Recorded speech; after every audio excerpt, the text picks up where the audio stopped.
मैं शिवी शर्मा आज अपने channel TGT PGT by Shivi Sharma में आप सभी के लिए एक महत्वपूर्ण पॉइंट अजंता के चित्रों का चित्रण करूंगी, जिसके माध्यम से आपको कुछ ट्रिक बताए जाएंगे जिससे आपको अजंता के सभी चित्रों को याद कराया जाएगा।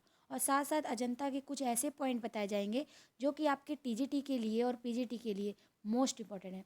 उससे पहले मैं आपको एक सूचना देना चाहती हूँ। आइए देखिए, आप स्क्रीन पे देख रहे हैं कि हमारी UP TGT PGT and DSSB art classes in Rajasthan में शुरू हो चुकी हैं। जूम क्लासेस पे ऑनलाइन क्लासेस हैं ये आपके, और आप देख ही रहे हैं कि 7 दिन का डेमो दिया गया है। साथ साथ आपको ये आपका डेमो 7 नवंबर से शुरू है और 20 नवंबर तक दिया जाएगा। ओनली 20 नवंबर तक, ठीक है। फ्री क्लासेस दी जाएंगी आप सभी को, और 21 तारीख से आपका न्यू ग्रुप अपलोड हो जाएगा जिसमें आपको पीडीएफ और प्लस आपको सभी प्रकार के नोट्स दिए जाएंगे और वीकली टेस्ट भी होगा हमारे TGT PGT class by Shivi Sharma Telegram group में।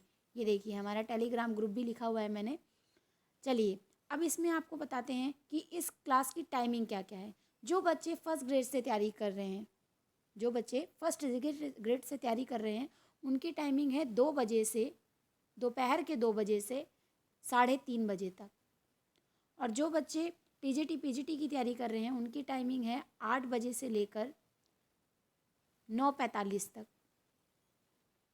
चलिए, और आपको अब मैं टॉपिक बता देती हूँ कि टीजीटी की क्लास में आपको क्या क्या टॉपिक पढ़ाए जाएंगे। भारतीय कला, कला एवं तत्व व मध्यकाल, शैलियाँ, आधुनिक कलाकार, स्थापत्य, सौंदर्य शास्त्र, टाइपोग्राफी, विज्ञापन, ग्राफिक और खेल और भारत के पुरस्कार।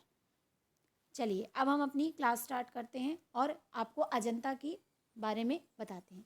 चलिए देखिए, आप देख रहे हैं स्क्रीन पे कि मैंने सबसे पहले अजंता गुफा की स्थिति बताई है। अब देखिए, अजंता गुफा को हम 5 कदमों में याद करेंगे। पहला कदम, आप महाराष्ट्र में खड़े हैं। मान लीजिए हम महाराष्ट्र में खड़े हैं और महाराष्ट्र से हम औरंगाबाद गए।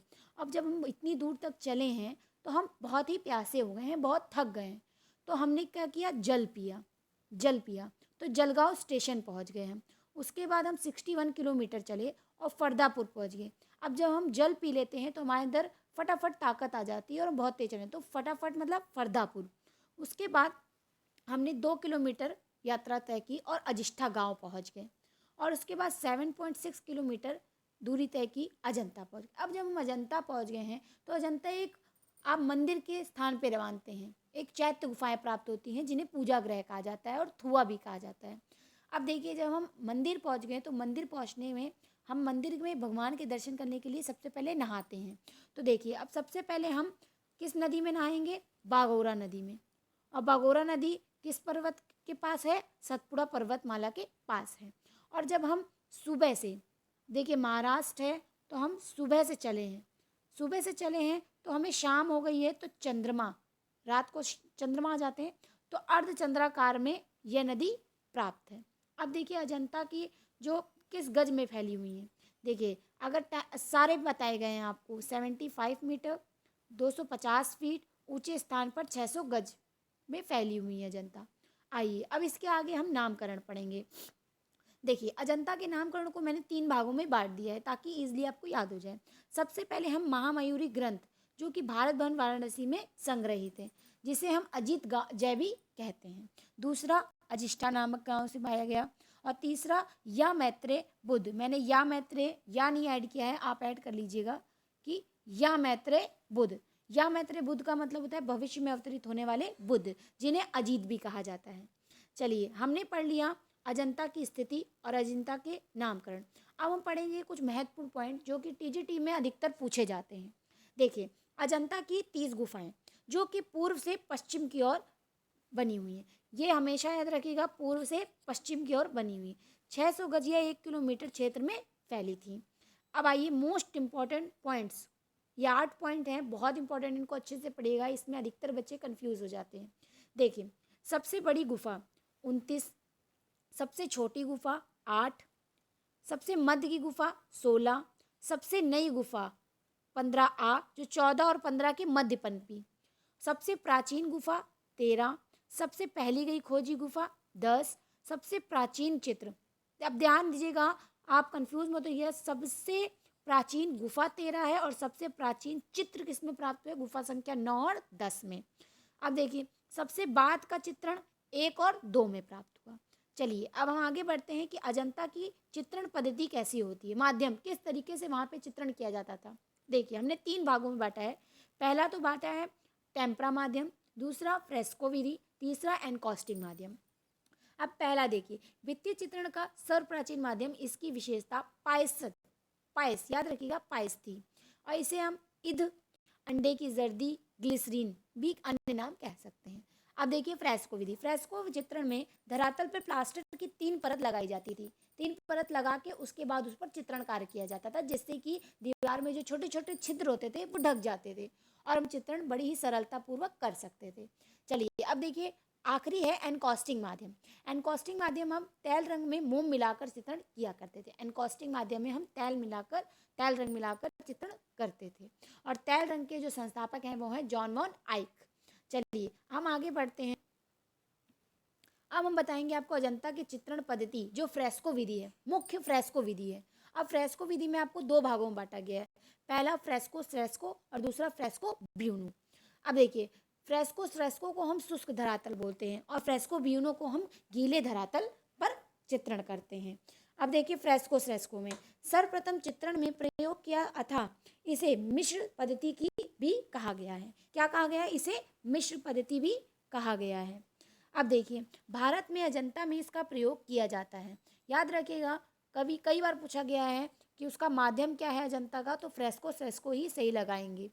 अब आगे देखिए, इसका प्रयोग किया गया है, इसे अजंता विधि भी कहा जाता है। अजंता विधि भी कहा जाता है, फ्रेस्को अजंता विधि भी कहा जाता है। अब देखिए फ्रेस्को ब्यूनो, सर्वप्रथम प्रयोग इटली में हुआ था। फ्रेस्को ब्यूनो का प्रयोग सर्वप्रथम इटली में हुआ था, इसे इटालियन पद्धति भी कहा गया है। भारत में इसका प्रयोग जयपुर शैली में हुआ है, अतः इसे जयपुरी अराइस विधि भी कहा जाता है। जयपुर अराइस विधि याद रखिएगा, ये आपका टीजीटी में पूछा गया है। जयपुर अराइस विधि किसे कहा जाता है? फ्रेस्को ब्यूनो को। चलिए अब हम पढ़ेंगे कि प्रयोग होने वाले तत्व, किन तत्वों को प्रयोग करके हम चित्रण विधि प्रारंभ करते थे। देखिए, धान की भूसी, महीन बालू, मिट्टी, गोबर, गोंद, बारीक बाजरी आदि को अलसी के तेल में भिगोकर सड़ा दिया जाता है और लेपन कर चित्रकारी की जाती थी। चलिए अब हम इसके आगे पढ़ेंगे। आपके कुछ महत्वपूर्ण पॉइंट हैं गुफा संख्या से। गुफा संख्या में कितनी प्राप्त हुई है? 30 गुफाएं, ये आप सभी को पता है। पहले 29 गुफा मिली थी, बाद में गुफा संख्या 15 खोजी गई। ठीक है, जो कि 14 और 15 के बीच में प्राप्त है। इस प्रकार कुल 30 गुफाओं ही हो गई हैं। अब देखिए 30 गुफाओं को हमने 5 भागों में बांटा है, आप देख रहे हैं स्क्रीन पे। देखिए पहला तो 5 चैत्य गुफाएं जो है वो 9, 10, 19, 26, 30 है। उसके बाद 6 गुफा जो है, गुफा संख्या 6 हीनयान थी, और 18 से 13 तक 6 गुफाएं जो है वो 18 से 13 तक हीनयान कही जाती हैं। और गुफा संख्या 9 हीनयान या महायान दोनों में आती है। और गुफा संख्या 24 महायान थी, और गुफा संख्या 25 आपकी बिहार गुफा थी।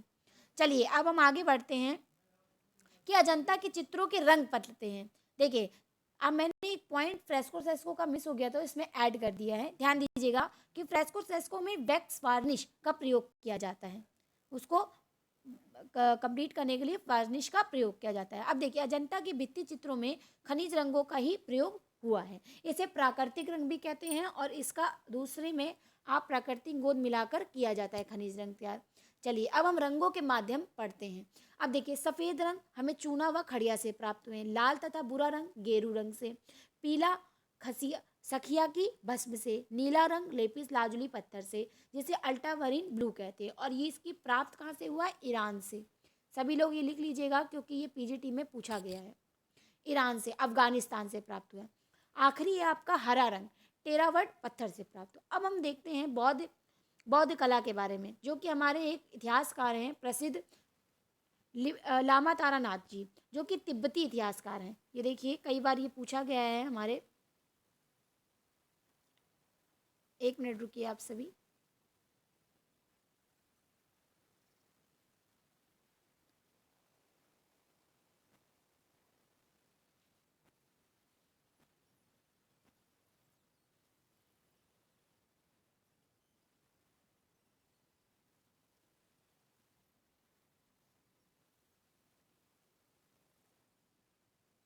चलिए हम कंटिन्यू करते हैं, बाई मिस्टेक टच हो गया था।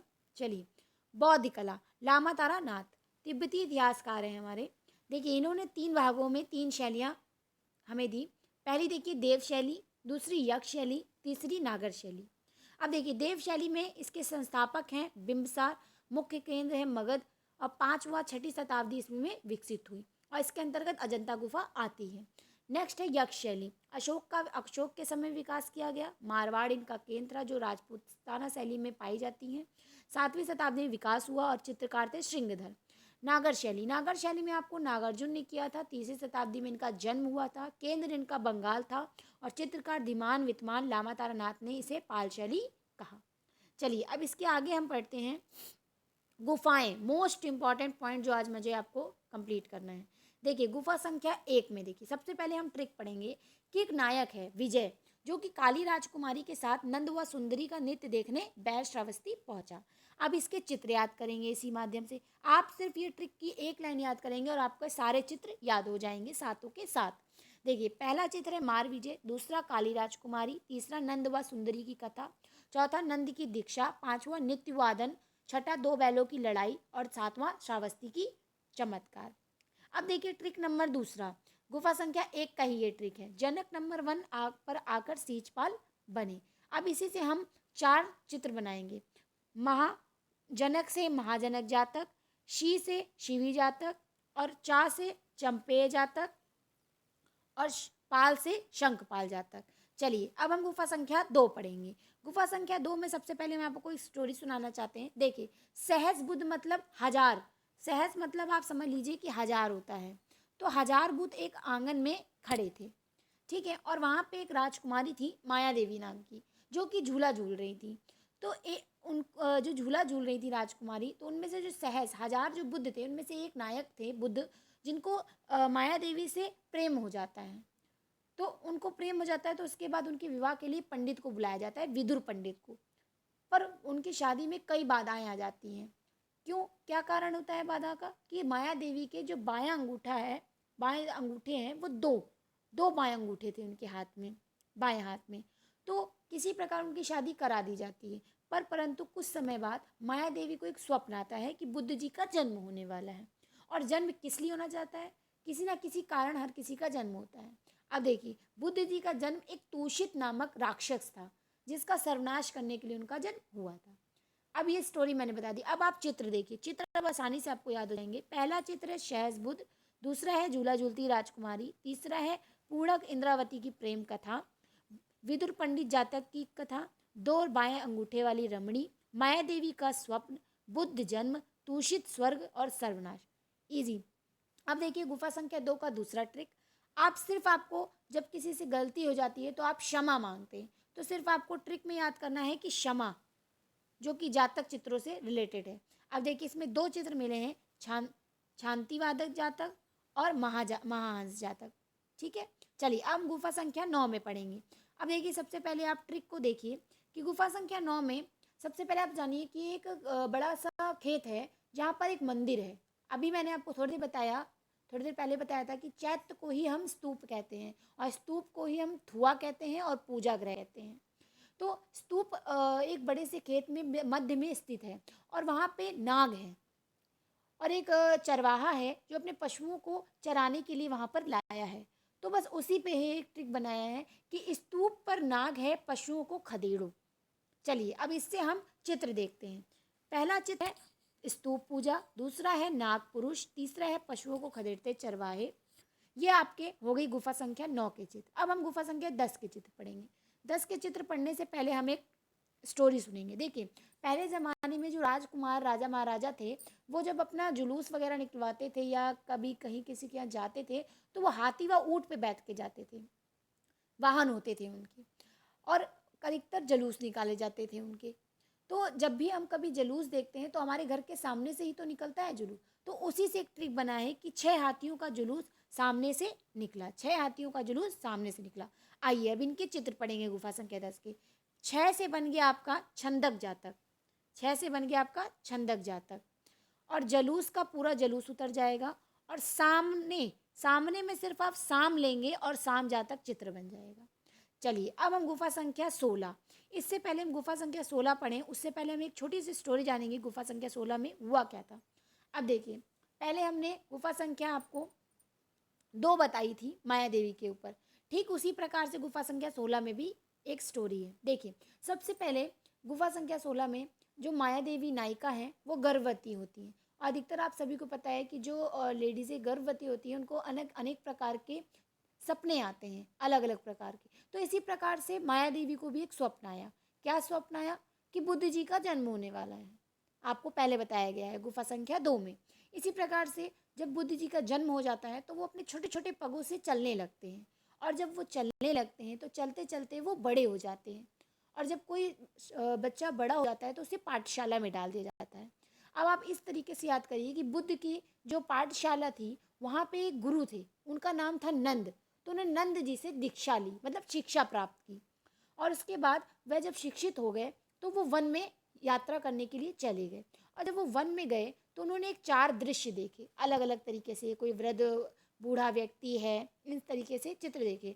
उस वजह से उनको बहुत ही दुख हुआ, वो बदलाव करना चाहते थे। उसके बाद उन्होंने अपना क्या किया, गृह त्याग कर लिया। परंतु गृह त्याग करने के पश्चात ही उनकी जो वाइफ थी राजकुमारी जी, उनका देहांत हो गया, उनके शोक में देहांत हो गया। उसके बाद जब उनका देहांत हो गया तो जब किसी के आगे आगे पीछे कोई नहीं रहता, जब मणासन राजकुमारी जी का मृत्यु हो गई तो जो बुद्ध जी थे, तो बुद्ध जी एक भिक्षुक तरह रहने लगे, एक सन्यासी की तरह रहने लगे।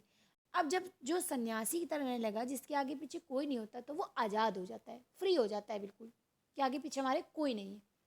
ठीक है, उसी प्रकार से ट्रिक है। चलिए, अब मैंने स्टोरी बता दी, अब मैं आपको चित्र याद कराती हूँ।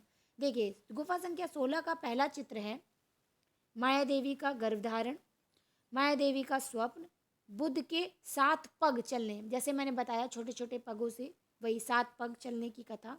फिर बुद्ध जी को पाठशाला में डाला गया, नंद की दीक्षा, बुद्ध द्वारा देखे गए 4 दृश्य, वन में गए जब उन्होंने 4 दृश्य देखा। उसके बाद वो दुखी हो गए और उन्होंने गृह त्याग कर दिया, बुद्ध का गृह त्याग। उसके बाद उनकी वाइफ की मृत्यु हो गई, मरणासन राजकुमारी, और बुद्ध जी सन्यासी का जीवन व्यतीत करने लगे उनकी मृत्यु के पश्चात। उसके बाद वह आजाद हो गए, तो अजात शत्रु से भेंट। अब चलिए, गुफा संख्या 16 में ही हम जातक चित्रों को याद करेंगे। सिर्फ आप ये याद रखिए कि अजंता में केवल हम हैं, ट्रिक है ये, अजंता में केवल हम हैं, ये याद रखिए। तो हम से आपके 2 चित्र बनेंगे, पहला चित्र बनेगा हस्ती जातक और दूसरा चित्र बनेगा महाउमंग जातक। देखिए, ठीक है। चलिए, अब हम सबसे लास्ट पढ़ते हैं गुफा संख्या 17। इसके सबसे पहले हम ट्रिक जान लेते हैं। जब एक माँ होती है, जब वो कहानी वगैरह सुनाती हैं तो अधिकतर वो हंसते हुए, मुस्कुराते हुए और इंटरेस्ट से सुनाती हैं, ताकि बच्चा जल्दी ही सो जाए। उसी प्रकार से एक माँ अपने बेटे राहुल को कहानी सुना रही हैं मुस्कुराते हुए। चलिए देखते हैं ट्रिक। देखिए, माँ बैसाखी में राहुल को हंस कपि मृग सिंह की कहानी सुनाकर हंसती हैं। फिर से देखिए, माँ बैसाखी में राहुल को हंस कपि मृग सिंह की कहानी सुनाकर हंसती हैं।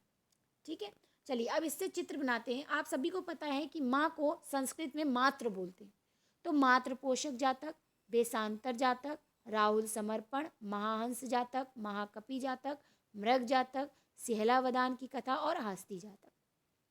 चलिए, आज हमने आपको इस वीडियो में अजंता के कुछ महत्वपूर्ण पॉइंट बताए, जिसके माध्यम से आपको अजंता कंप्लीट कराई। सिर्फ आपकी खोज व प्रतिलिपियां बची हैं, जिनको आपको अगली वीडियो में कंप्लीट बताया जाएगा। पर ये वीडियो सिर्फ आपको इसलिए दी गई है ताकि आपको पैटर्न पता चल जाए कि हमारी ऑनलाइन क्लास में आपको किस तरीके से पढ़ाया जा रहा है। आप सभी के सामने स्क्रीन पे आप देख रहे हैं, मैं फिर से दिखा रही हूँ कि दीप सर का नंबर लिखा है। उस नंबर पे आप मैसेज करें व्हाट्सएप पे और उन्हें अपना नाम और अपना प्लेस बताएं। आपको हमारे व्हाट्सएप ग्रुप पर ऐड कर लिया जाएगा, जिसमें आपको डेली लिंक मिलेगा लाइव क्लास का, जो कि 7 नवंबर से 20 नवंबर तक फ्री है बिल्कुल, और 21 नंबर से आपका पेड ग्रुप स्टार्ट हो जाएगा। जल्द से जल्द एडमिशन कराएं, लिमिटेड सीट है। ठीक है, thank you so much video देखने के लिए।